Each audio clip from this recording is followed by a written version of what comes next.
I got stopped out of an almost perfect trade setup, and before I show you where I went wrong, I want you to pause the video and tell me if you would have taken a long or short from this area down here.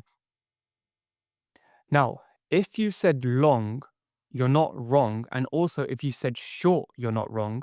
I'm going to be explaining to you exactly where I took my setup to the downside and where I went wrong. Now, to start off with, we need to go on the weekly time frame to ensure that we have a daily and weekly bias. So what we can see on the weekly time frame is price is clearly bearish. Price is heading to the downside. We had a retracement.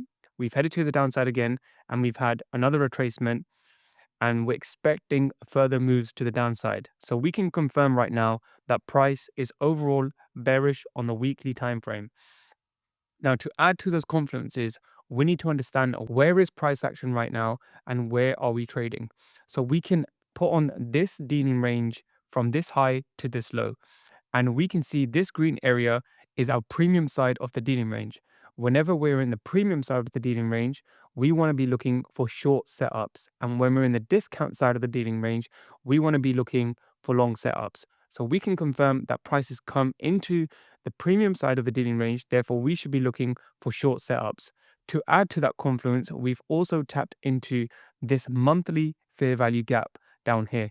Now, these confluences are very, very important for us on the higher time frame. We can confirm right now that our higher time frame bias is bearish. Therefore, we will be looking for short setups to the downside. Now, on the daily time frame, we can see something slightly different because what we can see is bullish order flow to the upside. Price has been respecting bullish PDAs as we have been moving up to the upside. Therefore, this confluence is a bullish confluence to the upside and doesn't align with our bearish bias to the downside.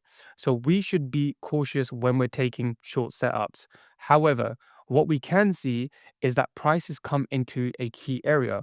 And again, that key area is this fair value gap down here, but also the premium side of the dealing range. So therefore, we should be looking for shorts down here. Now, as price comes into the premium side of the dealing range, what else can we see? We can see the bullish order flow, but we can see a clean and clear sweep of liquidity to the upside. Now, this is a good sign. And this is exactly what we want to see. We want to see a sweep of liquidity and price close below this sweep of liquidity. Now, the goal down here is two things. We can take a high risk setup and take a short position on the lower time frame, anything below the 15-minute, as price gets to this area with the anticipation that price will come to the downside, or we can wait for a high time frame break of market structure and take an entry based on that. Now, of course, I like to take the higher risk setups because the risk to reward is more favorable. However, we can also take a low risk setup on the higher time frames. So we can clearly see a sweep of liquidity down here, which is another good confluence for us. Now we should go into the lower time frame in the 1 hour. Now, what we can see on the 1 hour is again very clean bullish order flow. However, when price gets to this area down here, what do we notice? We notice number one, let's zoom into this for you guys. The first thing that we notice is we have a sweep of liquidity down here. Price fails to close above, and we've tapped into this yellow line down here, which is your 50% dealing range. So anything above this is your premium side of the dealing range. Now we swept this and we close below it. As we close below it, what does price do? We had a move to the downside. When we had a move to the downside, what happens here? A sweep of liquidity. Very small sweep, but we had a sweep of liquidity and price continues to move up. Now, what does this show us? Number one, we have this liquidity resting above down here. Price hasn't swept into it. We failed to close down here. Therefore, for me, this means price is likely going to come up first and take out this liquidity because we haven't swept this liquidity yet. And we can imagine liquidity is essentially a lot of stop losses above down here. This is where retail traders are putting their stop losses. So this is where we should be targeting. So as price moves to the upside, what can we see? We can see Price comes in strongly bullish to the upside down here. And what happens after that? We get a sharp move to the downside after that sweep of liquidity to the upside.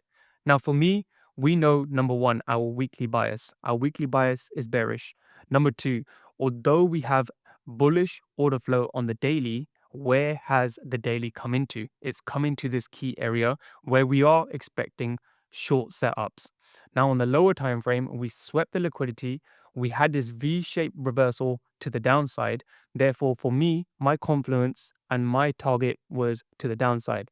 Therefore, I took a short to the downside down here, and I'll show you exactly where I took it and where I went wrong. So, as we had the move to the downside, this aggressive move, price created a fair value gap. Now I'm going to play price for you and see what happens. So, as price moves to the downside, we have this. Now, this is a break of market structure. However, this is where I went wrong. And this is a lesson you guys should understand. This is not a clean break of market structure. Therefore, the setup that I took is actually invalidated, because what we would like to see is a strong bearish close below this structure down here to confirm price is ready to change the state of delivery. As we move down, if we had that and price comes back in the fair value gap, the setup would have been an A plus setup. However, because we didn't have this clean break of market structure and it closed above with a wick, this is like a B minus setup. And as price comes up, we had a fair value gap. I took my entry based on this fair value gap and I had my stop loss at 82,000. Now let's see how price plays out. And there we go, I get stopped out. So although the high time frame bias was aligned, although the lower time frame bias was also aligned, unfortunately, the execution was just not there because we didn't actually have this break of market structure to the downside. So this trade is an invalidated trade for me. And yes, maybe I was a bit greedy when taking this trade. Now, having said that, where would I have taken a validated setup to the downside? So if I continue playing price right now to where BTC is currently at in the live market. So what I would like to see is a clean break of market structure. So what we can see is prices coming up and we had this huge move to the upside and this V-shaped recovery to the downside. We can see down here is where I'm expecting a break of market structure. And where do we officially break market structure and close below as well? This candle right here. This bearish candle closes below this area down here. So that confirms our break of market structure. And we have a move to the downside. Price comes back up, comes and grabs some liquidity and moves to the downside. Now, I would not have taken a trade down here. However, valid trade would have been this continuation to the downside. We had another move to the downside. Price comes back up. We have a fair value gap resting right here. So therefore, I would have taken a setup down here with my stop loss above down here, or we can have a stop loss above these highs down here. And my targets would have been these swing areas, the swing areas down here, these swing areas here and down here. Now, as we move down, my stop loss would have moved to break even as we come down here. So I likely would have got stopped out, or maybe not, depending on where you put your stop loss and depending on the spreads.